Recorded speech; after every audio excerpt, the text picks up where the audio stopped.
Hello and welcome to episode 27 of the TRUUMAN Podcast. Today I am joined by Wyndham James. Wyndham, it's an absolute pleasure to have you. How are you doing?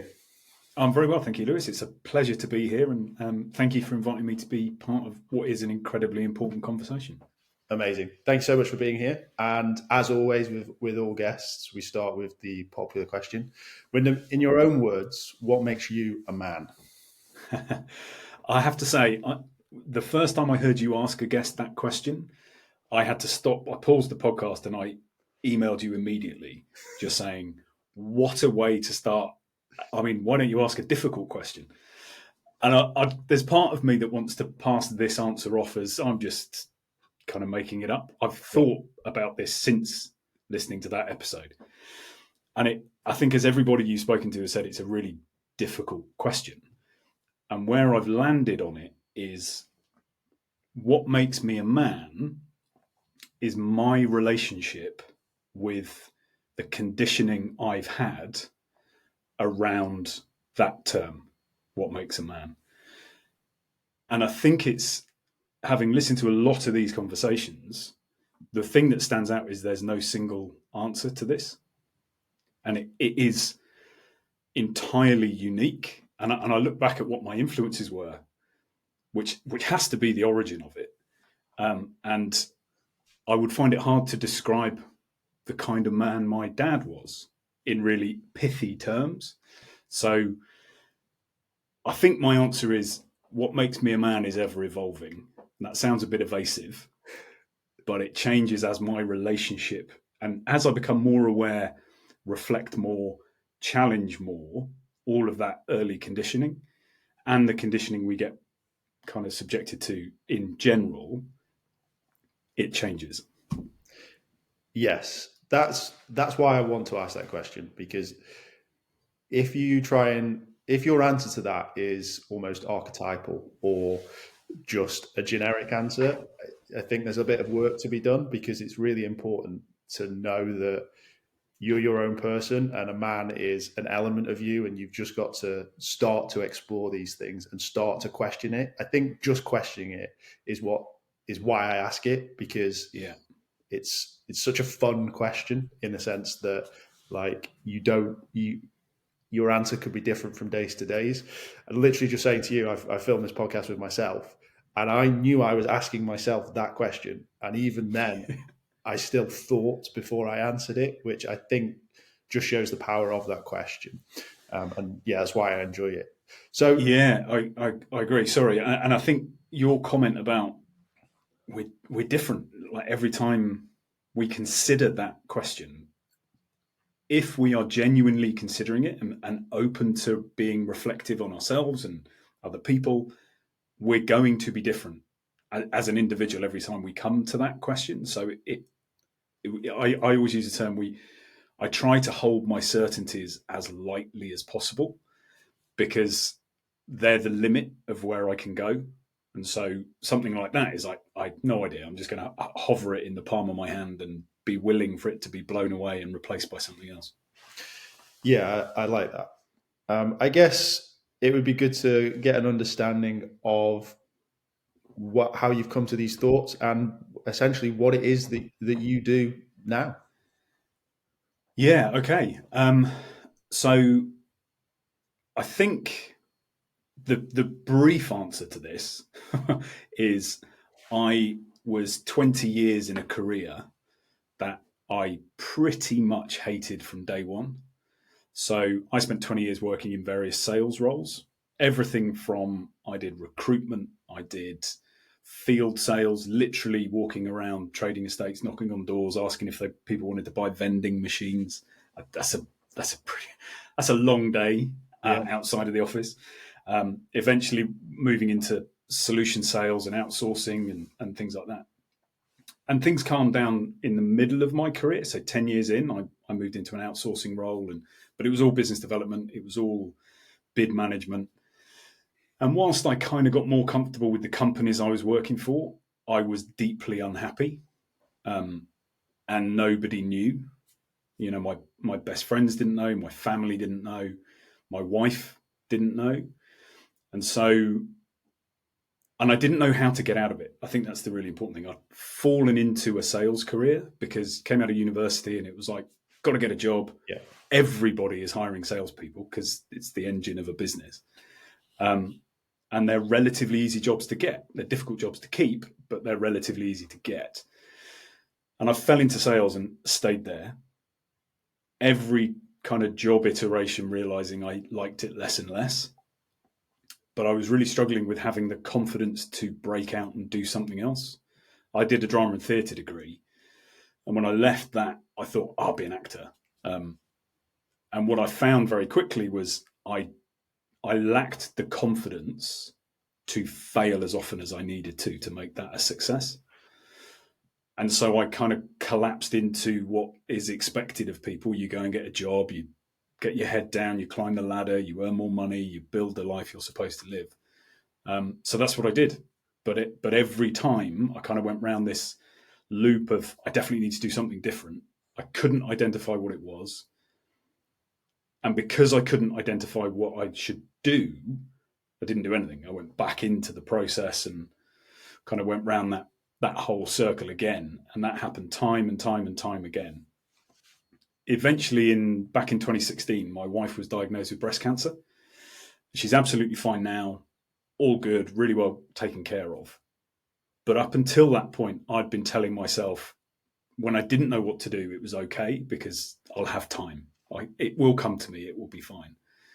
And you're suddenly confronted with this, I might not have time because I don't know what's going to happen. And that was really the origin of me going, I have to do something about this. And it's been, 2016, 8 years of personal reflection of, I started yoga. I trained as a yoga teacher. I trained as a mediator, thinking those were things that would get me out of the rut and the misery I was in. And then eventually, 3 or 4 years ago, I trained as a coach. A life coach is that broadly meaningless term. And that has really been where I feel I've been able to bring all of the reflection and the learning and the self-analysis and self-reflection into a kind of philosophy. And that's how I now coach, is based on my own experience of figuring my way out of abject misery. Okay, nicely put there, nicely summed up. It's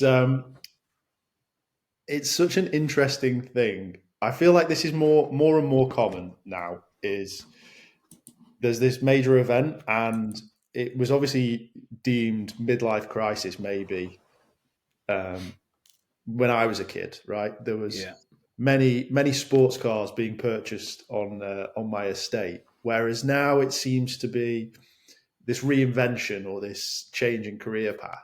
What do you think has changed that makes that more common now? Because it is, right? Yeah. It's a good question. And actually, when you use the term midlife crisis, that was the cliche when we were growing up. Yeah. I think what's changed is there are more and more of these conversations happening. So it is more common. It's still not absolutely common, but it is more common to hear men talking about, I know we're specifically kind of focusing on men's experience. It's more and more common to see and hear people talking about this. And for me, I think it's not a midlife crisis. What I found in my own experience was the weight of my lived experience had finally outweighed the story I'd been told to expect. So the evidence didn't stack up, I mean, and on the face of it, I was happily married, had a lovely house. I had a, in inverted commas, good job. I was well paid, went on lovely holidays, all the things we're supposed to want. And yet deep inside me, there was just this void. And like I say, I was really good at hiding it most of the time, that it's only been since I've started talking about it more openly. There are times when I write stuff on LinkedIn and my wife will come into the room with tears in her eyes because she had no idea. And this is the person you spend all your time with. Yeah. So I think fundamentally what's changed is more and more people are talking about the lack of fulfillment they are feeling in the life they are living, and looking to explore why that is. Yeah, it's because it like for me, it was sort of I'd lost everything that I'd been working on for 3 or 4 years. I think COVID is like quite a big catalyst for this. A lot of people had a lot of time to reflect. I ironically didn't. It was after COVID that I sort of lost everything that I was doing, and I lived in London, no longer lived in London, had a marketing agency, no longer had a marketing agency. Like everything was just shifted. Yeah, and so you say that happened after COVID. What was your reflection period within COVID, or were you? I guess you were busy building your agency.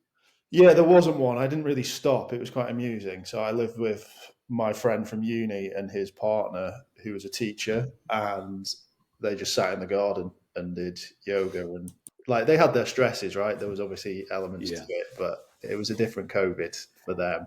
And I was just still working. Like I was still going into the office.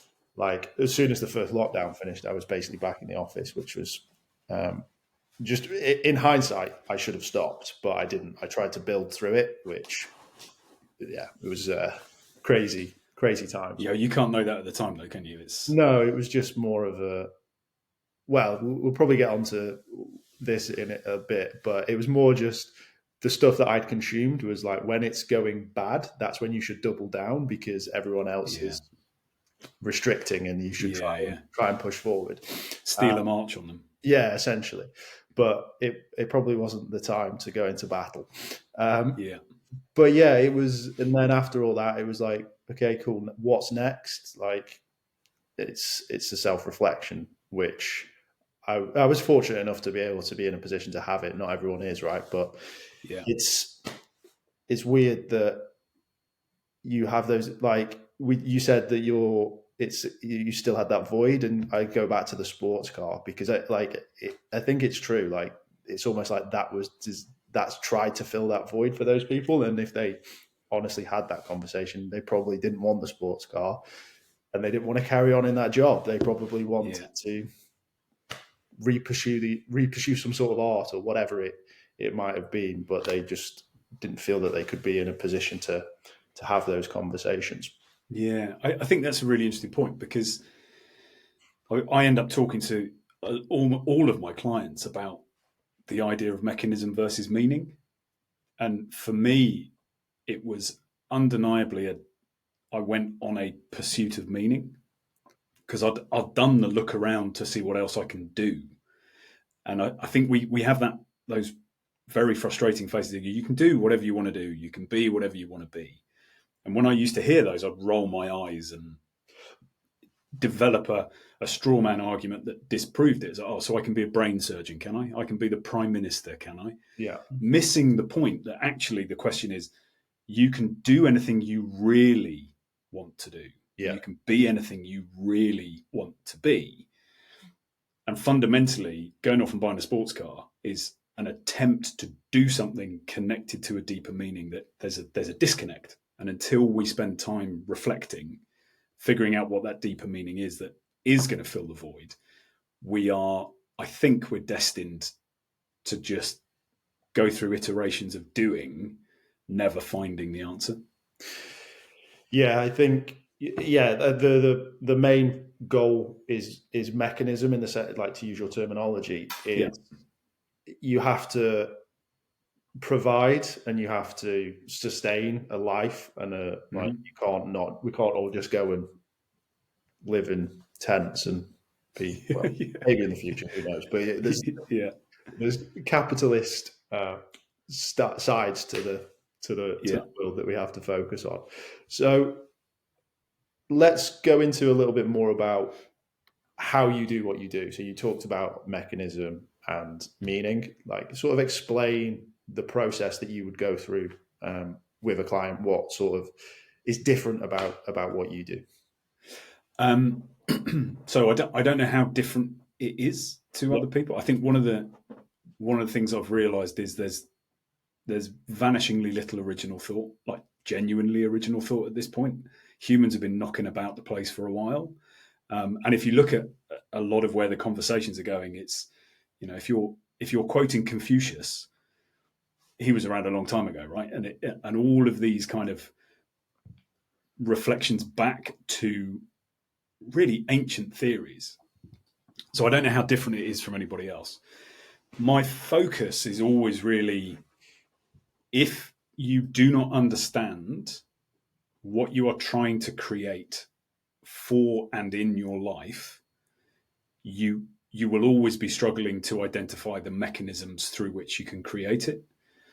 So for me, it's I help my clients connect back to that deep emotional state, because fundamentally, I think we're all after five things. We want to be seen for who we really are. We want to be heard for what we have to say.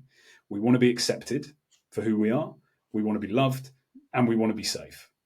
And while, yes, we live in a capitalist world that has other demands on us, and certainly by the time our lived experience outweighs the stories we've been told of ourselves, we almost certainly have a raft of responsibilities as well. The search for fulfillment is always going to be deeper than a thing, always. So if we're only pursuing things, and that can include money, status, even a relationship is a mechanism to something else. So that's where we start, and that's a big ask. Somebody comes in saying, "I'm unhappy with my job. What job should I do?" It's like, good question, wrong time to ask it. That's the last piece of the puzzle. Yeah. We're going to have to get deep. We're going to have to get uncomfortable. Although I say we're going to have to, you don't have to. You can choose not to. Yeah. That's entirely up to an individual. Understanding there are consequences to that choice is really the fundamentals of it. And so, yeah, to start with, I work with people understanding the meaning they're trying to create. And then I really move into the practicing awareness around the things we cannot change. Practicing acceptance, surrendering to those kind of building blocks that there's nothing we can do about them. The idea that every decision we make will have consequences. There'll be two types. There'll be the intended consequence and there'll be unintended consequence. That's going to happen. How big those consequences are is dependent on the situation. But trying to make a decision that has no negative or not positive consequences is a waste of time, because we cannot predict it all. So we then move into this kind of, okay, what do you have to accept? Yeah. Can you accept it? And then can you work with what is, rather than the stories we've told ourselves about what we would like it to be? It reminds me of like the butterfly effect. The film is like, you don't know, you have no, you can change one thing and you think it's for the best. And there's a rom-com as well now, more recent, I guess, About Time, where it's the same sort of concept. Yeah. He goes back in time and changes something, and he thinks he's doing it for the best, or he thinks the outcome's going to change, and something else happens or something else occurs. Yeah. But the same outcome happens, and he's still confused, yeah. Which is, well, I think it's your point there that says he thinks he's doing it for the best. That's another one of the kind of the base blocks. Is every decision we make makes sense to us in the moment at some level. You know, the consequences ripple over a long period of time. And so by the time I got to the point where I knew I couldn't continue in that old life anymore, I had forgotten why the decision made sense in the first place. So all I could focus on was the unintended consequence. And because I couldn't remember why it made sense, I made it about me, that there must be something wrong with me because I haven't been able to fix it yet. So again, it's another one that we sort of start layering these. These are the truths. They might not be the truths you want them to be, but if you can accept them and work with them, then there's a kind of like a more solid, it's not entirely solid, but more solid kind of groundwork to build from. It's it's interesting.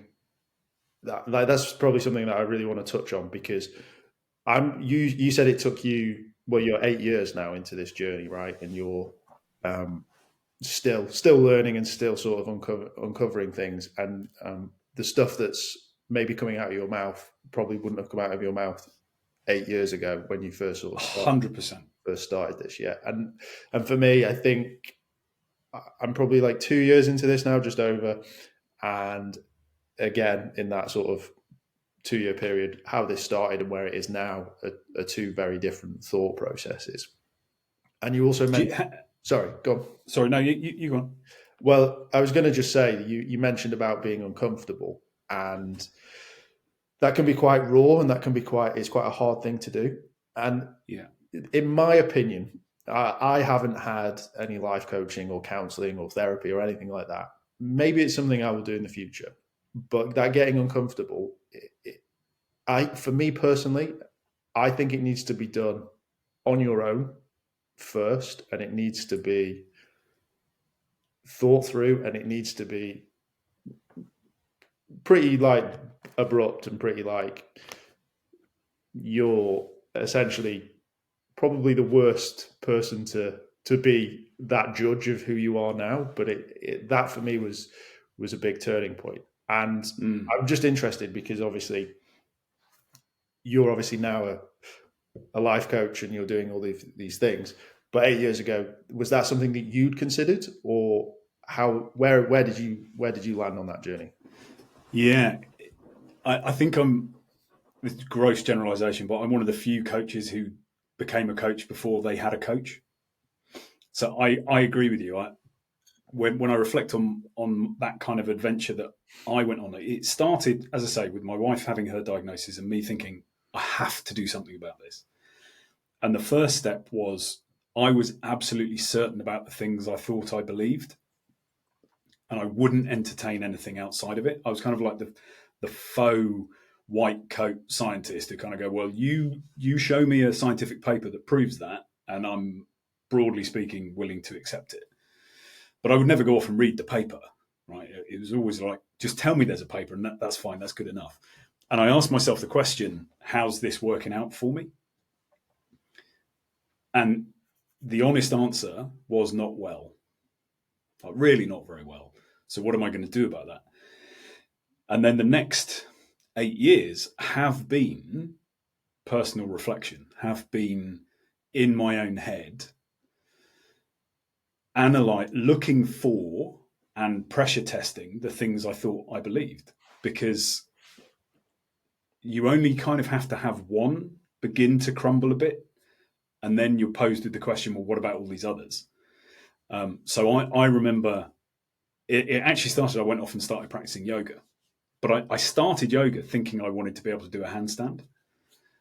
And then I asked my yoga teacher, what exercises do you think I should do? And he just looked at me and he went, why do you want to do a handstand? And that's all he said. And it was like, oh no, I'm going to have to go and look at why I wanted it. Oh, who's that validation for? All that kind of stuff. But it all happened internally, even to the point where I was, I don't know, it would have been nine years married at that point. And I was posing myself the questions, I can no longer assume the things I think I believe are mine. In which case, do I believe in marriage?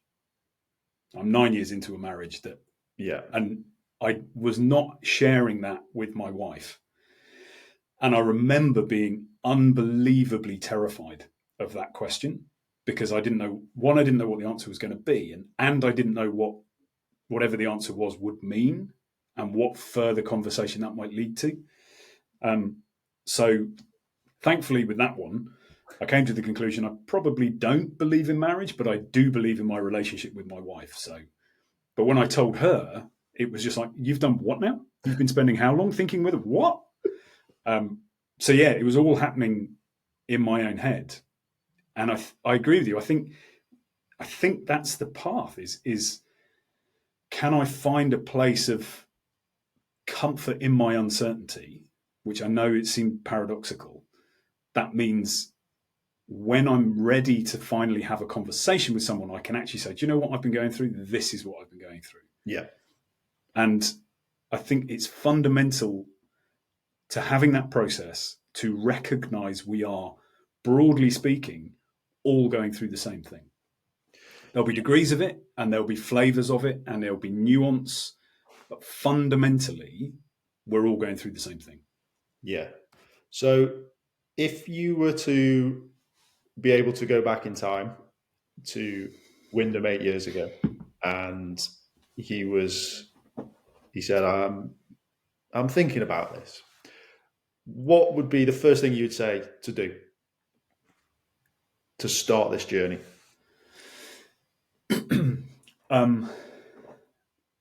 So actually, I don't think the start would be different from what it actually was.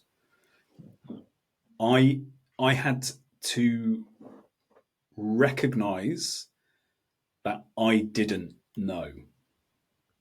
But fundamentally, I don't know. I'd grown up. My family environment, we were all very certain of a lot of things, and we were all, both my parents were teachers. We're kind of pedants, like linguistic pedants, and we were always pulled up on bits and pieces. So we grew up in this is right and this is wrong. And I held on to a lot of those, what I thought were certainties. I've since come to realize that the things we believe and the things we believe to be true almost never have anything to do with an objective truth. All they're really doing is becoming stabilizers so that the world around us is predictable. Yeah.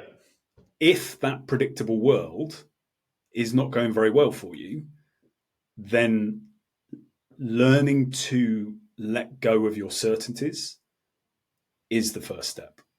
Even if it's just like a chink of light that says, well, what if this isn't true? Whatever the story is we're telling ourselves. Because that what if, it doesn't mean it's not true. It just gives you the opportunity to start layering your lived experience up against this deep conditioning that, so I would have been 40 around that time. That's 4 decades of deep, entrenched thinking and conditioning. Yeah. That stuff is not going to get shifted quickly.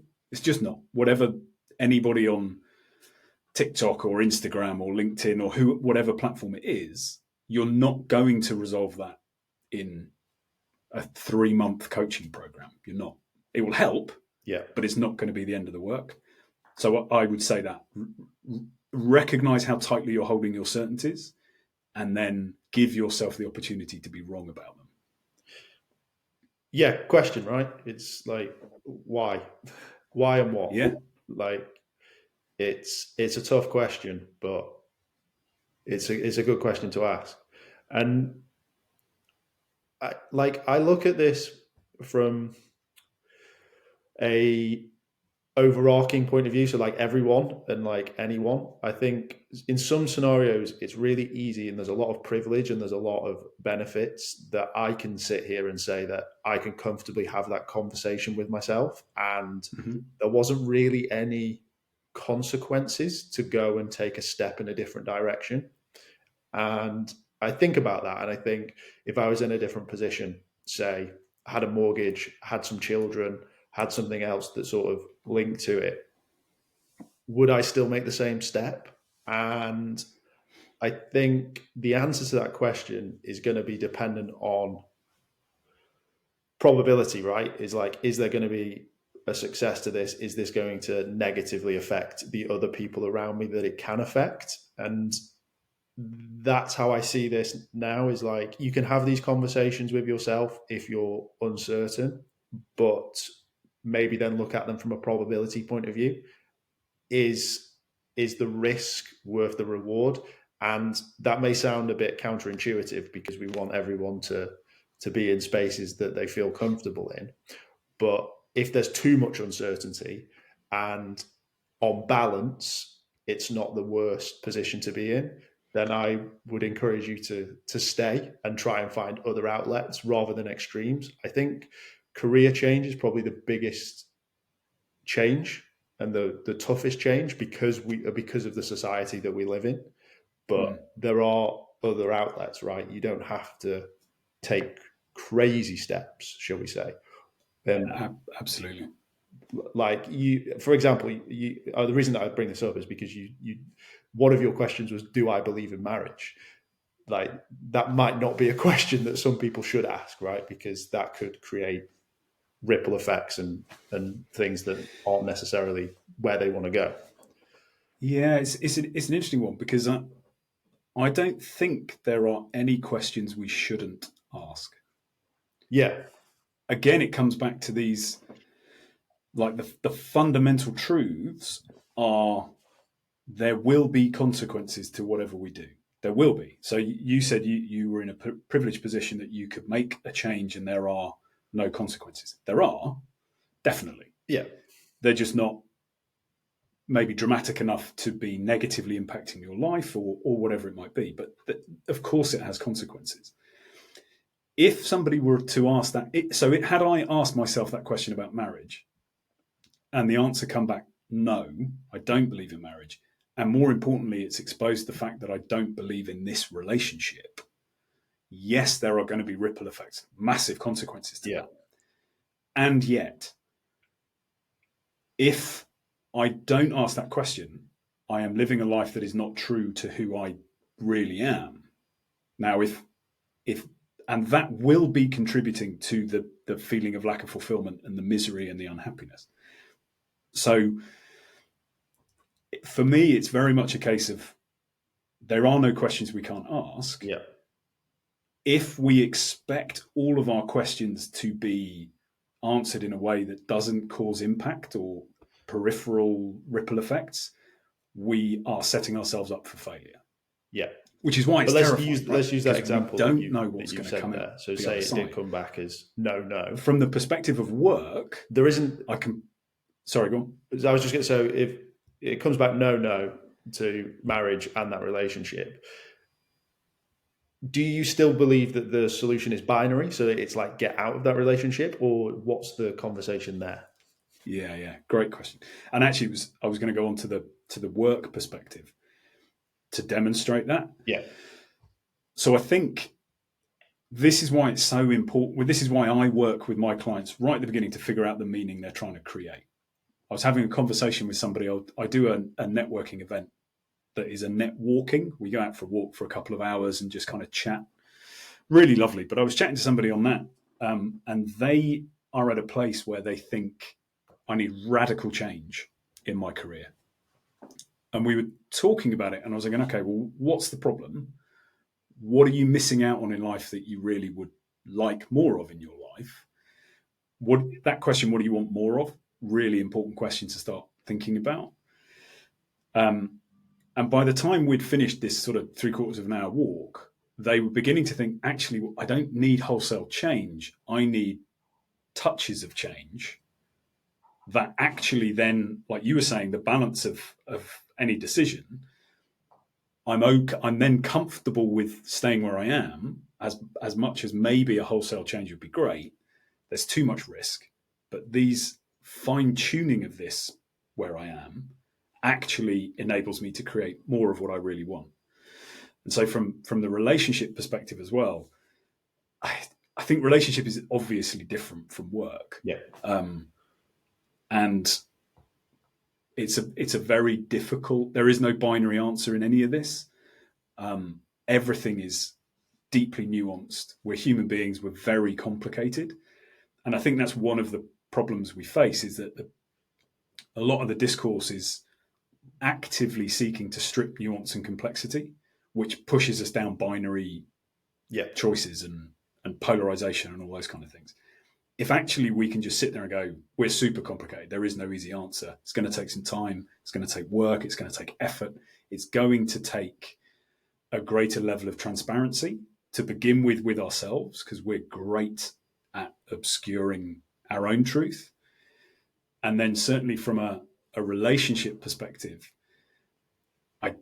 communication is such an important, powerful tool, and most of us are not very good at it. Yeah, well, I think men in general, right? I think that's the problem. I think most men that I've met and most men that I speak to tend to be quite analytical and are searching for that binary answer. I'm horrendously analytical. I have a degree in maths, and I Right. can that's all I do is I try and. You're after an answer. Yeah, I'm after an answer. Like, what's the meaning of life 42? Like, where's the Yeah. number? Like, that's literally how bad I can be when it comes to these things. And it's a really difficult conversation to have. But I am really now a big fan of spectrums, and like you have 0 and 1, but like what's happening in the middle. And I'm glad that you've touched on that. And it's like, why do you want this? What does that mean? Where does this take you? When do you want to achieve it? And by asking all of those generic who, what, when, why questions, you get through the surface. So like I see social media and it's like earn 10K a month, more freedom, the ability to travel. Like these are all great, but like what do they mean to you? Like I've used this example a million times, but it's like my brother a few years ago was like, I want to earn 100 grand a year. I was like, cool. What are you going to spend it on? Yeah. And he was like, well, look, like he'd just been told they need to earn 100 grand a year. And it's the same. I want more freedom, but what does that mean? Like, what are you going to do with it? Yeah, exactly. Yeah. And those are extremes. They're binaries. They're yes and no's, right? So like, I quit my job, I'm going to go and do this. But then it's like, how big's that ripple almost? And it's interesting. So that leads me quite nicely onto what I want to sort of touch on next, which is societal pressures, social media, and you've used quite a nice terminology as well, conditioning, and like what you've gone through for those periods. How do you start to question that, or how do you start to see through it, or how do you use it to your benefit? I don't know whether I've quite got to the point of using it to my benefit yet. I still feel I'm following what somebody's told me I need to do a little bit. I think the way and again, I can only speak for myself. I don't know how anybody else does it. When I started questioning myself and having that question and being able to sit there and go, if I'm not honest with myself, this just continues. This feeling I'm in continues. So with social media, I remember I came off Facebook, I don't know how many years ago, because I found myself, well, it would have been around that sort of time, 16, 17, maybe early 2018. And I found myself in screaming matches with people. Like some of them I knew and really loved. Yeah. And some of them I'd never met. And I just found myself in this hideous position where I was like, what the hell am I doing? And then I also recognized that I was filtering everything I was putting on social media. And I think one of the big things for me was, like I said earlier, we're all going through the same thing. I'm not unique in the fact that I want people to like me. I'm not unique in the fact that I want to present like this pretty tidy, nice little bow on my life. Yeah. And I knew that was a lie. Not all of it was a lie, but I knew there was something much deeper. And I got to the point where I had a bit of a revelation that I realized everybody was doing the best they could in the moment. And there are thousands of potential reasons why the best we can give in the moment isn't the best we're all capable of. And when I had that realization, it was like, so when I muck up, I'm still doing the best I can. When I'm not giving my all, it's still the best I can give in that moment. Yeah. My pursuit should be understanding why that is, not judging people for how they're showing up. And so the social media bit was, I came off Facebook because my Facebook was a cesspool. I'm still on Instagram and I'm on LinkedIn. But equally, Instagram has just become this fluffy little echo chamber of broadly meaningless, positive vibes for everybody. Yeah. And I think it's just recognizing it's not real. I mean, it might be a snippet of a moment. A picture is only ever a microsecond of a moment. And it doesn't say what's going on behind the fake smile. Yeah, echo chamber is my favorite term for social media. It is Yeah, just, and yeah, it's you need if you can dip in and out of it and take it for what it is, which is the perfection of what people want to show and surface yeah, level, then it's great and it's enjoyable, right? It's aspirational and it's visionary, I guess. But if you're trying to make that the norm, it's very hard. yeah. And I think it's also it's really easy to think that people who appear to be doing really well, Yeah, that it's easy for them. yeah, And firstly, it's not. It's always difficult. This is another one of those kind of inalienable truths I work with: is life's not supposed to be easy. So if that's our aspiration, we're never gonna find peace because we're nuanced and complex, living in a society filled with other nuanced and complex people that make it difficult. Okay, cool. We know it's going to be difficult. Let's choose our difficult rather than hoping it's going to be easy. And then the other thing is people become easily accessible via social once they've made it, yeah. in inverted commas. It doesn't give you any insight as to how long or how hard or what the sacrifices were, what the sacrifices continue to be for those people.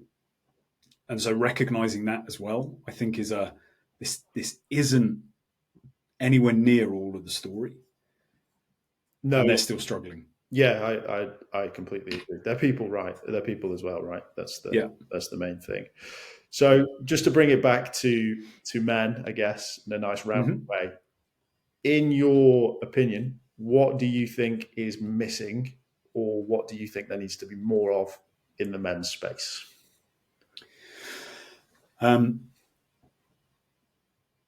I think, excuse me, I think they're, so I'm always a bit cautious about the word need.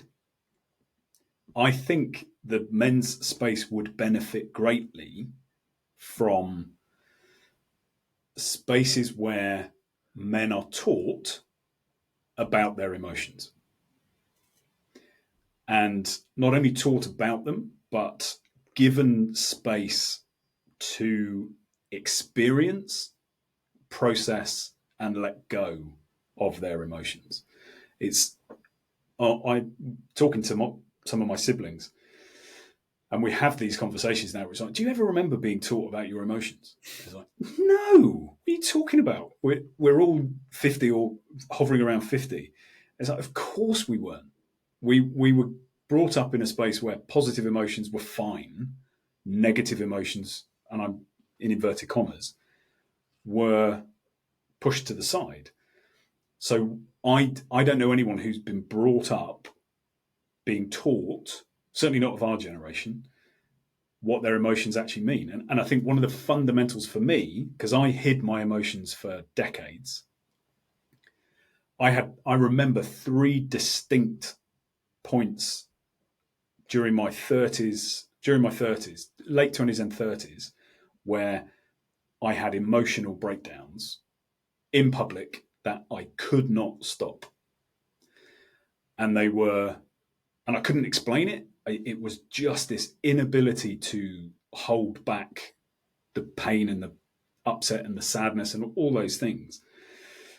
But I didn't do anything about it. I just got the stopper on it again and went, oh, that was embarrassing. Let's not do that again. But Yeah, I had 2 more before it was like, my body is trying to tell me something. And so I now work with my own emotions on the basis of this is just information. And I ignore it at my peril. So I think, as hard as it is, I think the men's conversation and spaces for men would massively benefit from more open discussion and experience of our emotions. And underlying all of that is we are all just human beings. You cannot get away with it. It will come and get you at some point. yeah, So being in a position where we open ourselves to that vulnerability and say, okay, well, I'm going to be proactive. I think that's a pipe dream for most people. It definitely was for me. yeah, But if we can be proactive, and if people like you having these conversations, creating these spaces, can at times lead with that, I think there is enormous value in that. Cool. Nice.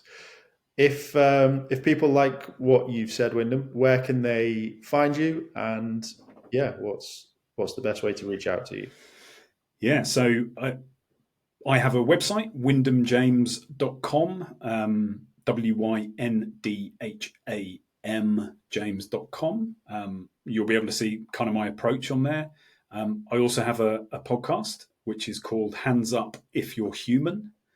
And really it's drop in, I'm on LinkedIn as well. I'm the Blueprint Coach _Wyndham on Instagram. I definitely don't sell anymore. So it's drop in if you like stuff, let me know, and brilliant. I'm super keen to have more conversations. I don't think we do not converse in a meaningful way often enough. So thank you, Lewis, for the invite, and thank you for the podcast you do and the conversations you're having. I think it's where it all starts. Thanks so much for being on, and I think you summed it up nicely there. So thank you. Thank you very much.